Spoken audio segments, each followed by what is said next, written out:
புதுக்கோட்டை மாவட்டம் இலுப்பூர் தாலுகா கிழக்குடி ஊராட்சி பேயால் கிராமம்னு ஒரு சிறிய கிராமம் இருக்குது. அந்த கிராமத்தில் திரு வைரவசாமி திருக்கோவில்னு ஒரு கோயில் இருக்குது. அது மிக பிரசித்தி பெற்ற கோயில். அதில் சுமார் ஒரு 28-30 கிராமங்கள் சுற்றி இருக்குது.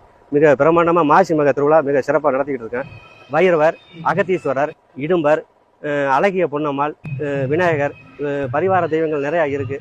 சுற்றி கிட்டத்தட்ட ஒரு 50 கிலோமீட்டர் 100 கிலோமீட்டர்லாம் இந்த கோயிலுக்கு வராங்க. கல்வெட்டெல்லாம் இருக்குது. பழங்கால கோயிலுங்கிறதுக்கு கல்வெட்டெல்லாம் இதில் இருக்குது. அகத்தீஸ்வரர் திருக்கோயிலில் வைரவர் ஆலயம் தான் இருக்குது. இது வைரவர் கால பைரவர் காலத்தை நிர்ணயம் பண்ணக்கூடிய அளவில் இது மிக பிரசித்தி பெற்ற இந்த கோயிலை மாசி மாதத்தில் சிறப்பாக திருவிழா நடந்துகிட்டு இருக்கு.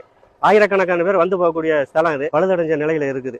நாங்கள் தேவஸ்தான கட்டுப்பாட்டில் இருக்கிறத நாங்கள் பலமுறை முறையிட்டு மனுக்கெல்லாம் கொடுத்தோம். எந்தவித நடவடிக்கையும் இல்லை. அதனால் தயவு கூர்ந்து தமிழக அரசு இந்த திருக்கோயிலை புனரமைச்சு கும்பாபிஷேகம் செய்து தருமாறு மிக பணிவோடு கேட்டுக்கொள்கிறோம்.